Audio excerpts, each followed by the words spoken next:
Okay, class, let us proceed in understanding the third and final paragraph for the second topic, ethics, definition, and etymology. But before ko mopadayon sa pag-discuss aning ikatulong nga paragraph, mag-short recap sa previous nato nga topic nga nahibaluan. Atong nasabtan sa kaning discussion on ethics, definition, and etymology, nga ang word ethics gikan sa Greek word nga ethos, nga nagpasabot og character, habit, ug way of life. Meaning, ethics is closely related sa kinaiya sa tao ug sa iyang adlaw-adlaw nga batasan. Nakatudpud punta nga ang ethics is a field of philosophy that asks very important questions like what is right and wrong, what is good and evil, what kind of person should we become. So dili lang siya study about ideas. Ethics is really about how we live our lives and how we treat other people. Karon mosulod ta sa usa ka very important concept, the dual nature of ethics. Meaning, here in this final paragraph, we will understand that ethics is both theoretical and practical. Now, let's continue.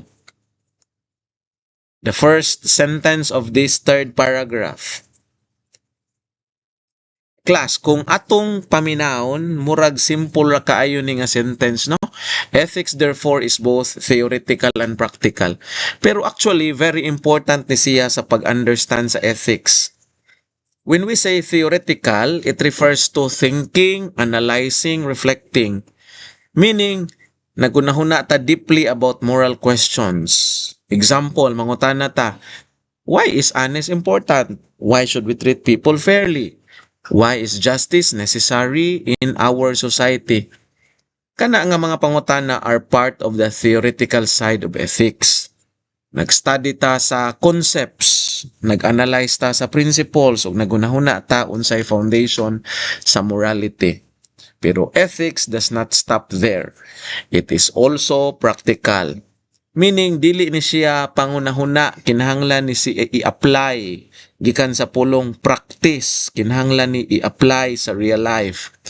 So kung naay knowledge about ethics pero wala nimo gi-practice, kulang gihapon. Ethics becomes meaningful only when it shapes our action. Especially for teachers, dili lang nato hisgutan ang fairness, respect, o responsibility. Kinahanglan makita nato sa atong behavior sa classroom. Now, ato pa jud siyang tan-aon. Kung yung tag theoretically, it involves systematic reflection on moral concepts, principles, and values. Sa kay pasabot ani. It means nga ang focus is ang word systematic reflection. Kumana tag systematic reflection, meaning thinking deeply, nagunahuna ta ug maayo. No? But systematic reflection also means organized and guided thinking about morality. Sa ethics, we study concepts like justice, responsibility, dignity, respect, or honesty. We also examine moral principles. No? For example, anong musulti man dito sa tinuod? Nganong mo-avoid man ta in harming others? O why is fairness important? These reflections help us understand why certain actions are right or wrong. Take note of that, no? Importante kayo nga ang pagpamalandong. Usahay ang butang, wala nato siya na tarong ubuhat, kay kuwang atong pagpamalandong, no?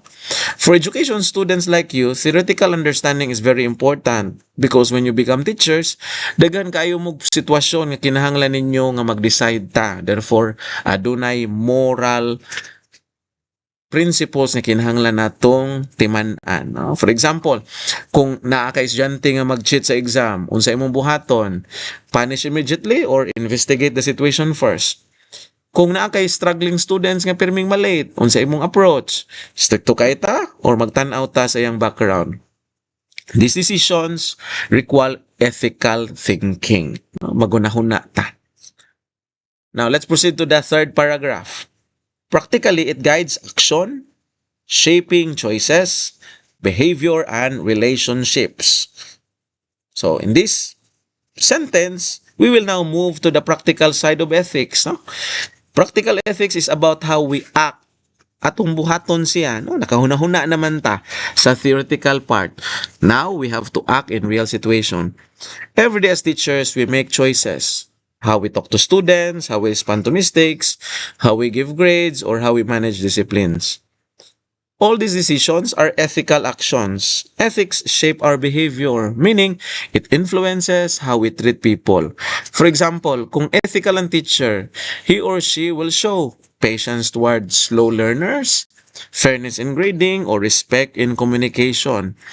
Ethics is also about shaping relationship, my dear friends.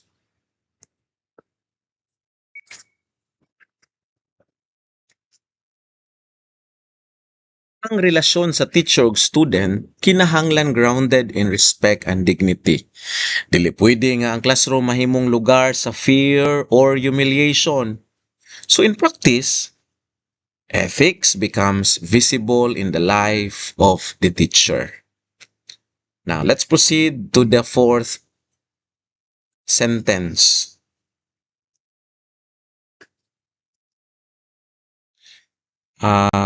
In education, ethics becomes the compass that directs teacher towards responsible pedagogy, respectful engagement, and social accountability. Okay, class. I'd like the word used here, compass. Kibalo ba mo unsa ng compass? A compass is a tool that gives direction. No? Kung mawala ka sa dalan, ang compass mo tabang nimo mahibaw-an kung asa ka padulong. Here, in the same way, ethics becomes the compass of a teacher. Kung maglisod ta unsay saktong buhaton sa classroom, ethics will help us be guided of our decisions. Ethics directs teachers toward, una, responsible pedagogy, meaning responsible teaching practice. Dili lang magtudlo ta basta-basta, but teaching in a way that respects students' dignity and learning needs. Sunod, respectful engagement, meaning how we interact with students. Teacher must treat students with respect, patience, and understanding. And lastly, social accountability. Here, teachers are accountable not only to themselves but to the society. Because education is not just a personal work.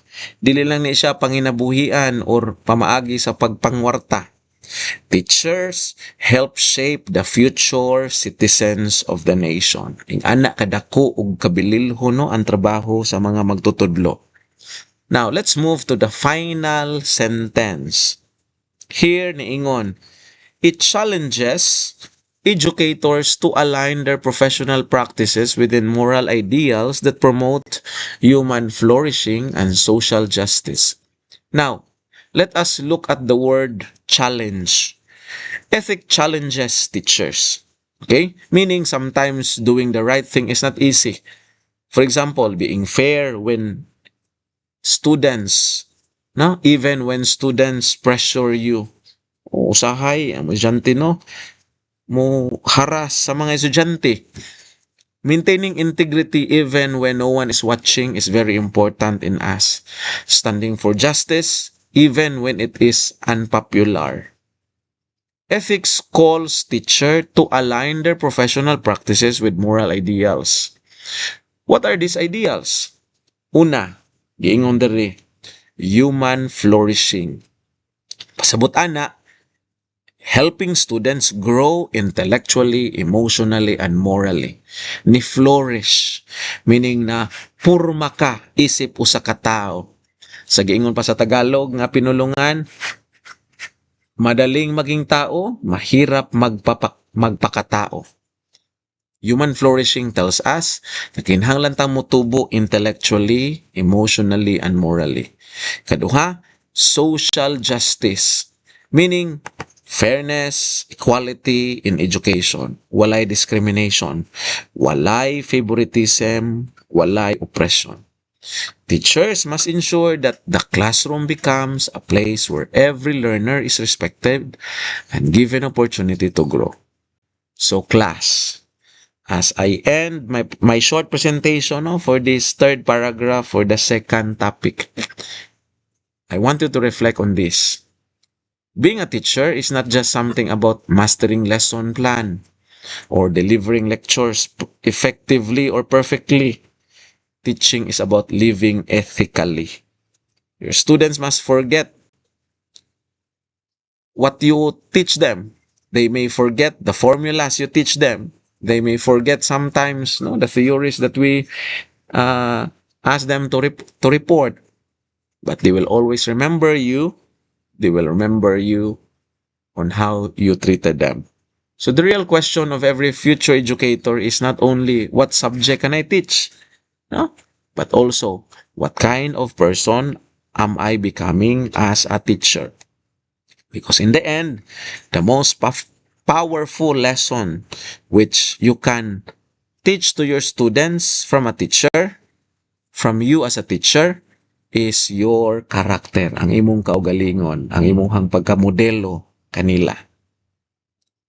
Okay?